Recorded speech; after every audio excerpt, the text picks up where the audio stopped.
গোসাঁই পৰিয়ালত মানে এজনী ছোৱালী আছিলে, তাৰমানে ছোৱালীজনী কিছুমানে কয় যে খুব বিকলাংগ টাইপৰ জন্ম হ'ল আৰু কিছুমানে কয় খুব উৎপতীয়া। বাপেকে ক'লে যে গোসাঁই মানুহৰ ঘৰতো এনেকুৱা ছোৱালী থাকেনে, নে এজনী দিহিঙত দি দে, দিহিঙত পেলাই দিয়ে। কোনো মাতৃয়ে নিজৰ বা গৰ্ভজাত সন্তান পানীত পেলাব নোৱাৰে, সেইটো এটা আধ্যাত্মিক কথা আছে, মই পাছত ক'ম বাৰু। তাৰপাছতে পিছদিনাখনৰ পৰা কি হ'ল, ছোৱালীজনী লাহে লাহে লাহে লাহে খুব ধুনীয়া হৈ আহিলে, ডাঙৰ হৈ আহি থাকিলে, খুব বিউটি হ'ল, মানে খুব মোহনীয় হ'ল। যেতিয়া কুঁৱৰী হ'লগৈ, কুঁৱৰী হ'ল মানে গাভৰু হ'ল আৰু তাৰপাছতে কি হ'ল, জলদেৱতাই তেতিয়া সপোনত দেখুৱালে যে সৰুতে ছোৱালীজনী দিম বুলি কৈছিলে নহয়, এতিয়া ছোৱালীজনী মোক লাগে।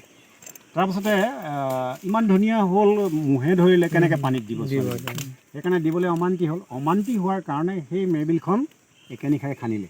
তাৰপাছতে আহি পেলাই ইয়াত বহিলেহি, ইয়াতো সেই একে ধৰণৰ হ'ল। সপোনত ইমান সপোনত দেখুৱাইছে, নাই আমি ছোৱালী নিদিওঁ বুলি কোৱাৰ কাৰণে জলদেৱতাই কি কৰিলে, একে নিশাই এই বিলখন 6.5 বিঘা আছে দেই, এই জলদেৱতাই চাৰিওফালে পানীয়ে এনেকৈ মেৰ খাই খান্দি আহি এই ঘৰটোকো পানীয়ে মেৰিয়াই ধৰিলে। একে নিশাই 6.5 বিঘা পানীয়ে মেৰ খাই ধৰি এই ঘৰটোকো মেৰ খাই ধৰাৰ কাৰণে বিলখনৰ নাম মেৰবিল। তেতিয়াৰ পৰা এতিয়ালৈকে এই বাঁহজোপা এইটো আছে।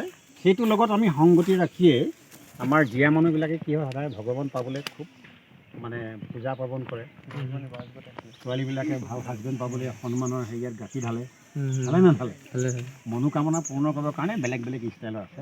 গতিকে আমাৰ তাত মিঠাতেল চিঠাতেল জ্বলাই দিলে এইটো কি হ'ল, বাঁহজোপা পাছত তেল লাগি পেলাই মৰিব।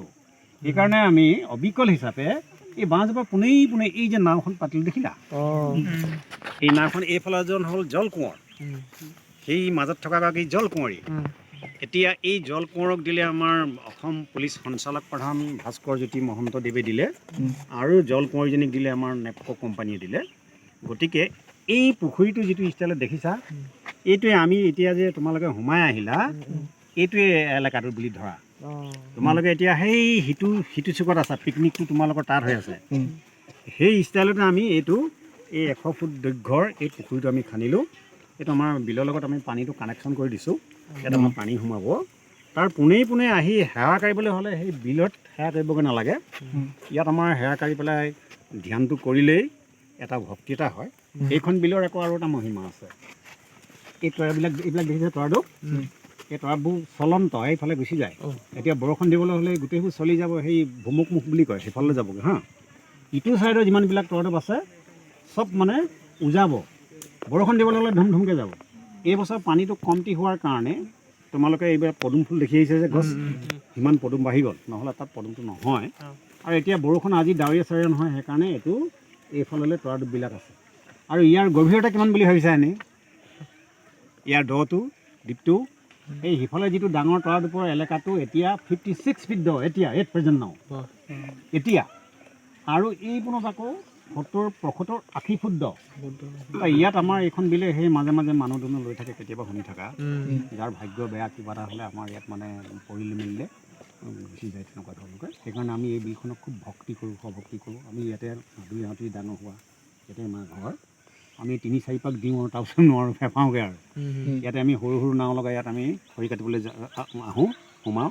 এইটো বহুত মানে বাঘ, ভালুক, বনৰীয়া ম'হ, পহু একদম ভাবিব নোৱাৰাকৈ আছিলে। তাৰপিছত এইবোৰ চব মানে মানুহে শেষ কৰিলেগৈ। এতিয়া আমি 10 চনৰ পৰা এই প্ৰজেক্টটো তাত কৰি অলপ আগতে আছিলে বেলেগ ষ্টাইলত, গতিকে 10 চনৰ পৰা আমাৰ এটা সংঘবদ্ধভাৱে আমি আহি আছোঁ। আৰু এতিয়া এই বাঁহজোপাৰ এলেকাত মানে কোনো ধৰণৰ শগুন নপৰে। ইয়াত যদি কেনেবাকৈ ম'হ গৰু তলত মৰে, আপোনাৰ শগুনে নাখায়। সেইকাৰণে ইয়াৰ এটা মহিমা আছে, খুব এটা গুণ থকা বিল। সেইকাৰণে আমিও মানে ভক্তি কৰোঁ, আনেও ভক্তি কৰে, বা নামিবলৈ হ'লে এচুলো পানী মুখত লৈ ভক্তি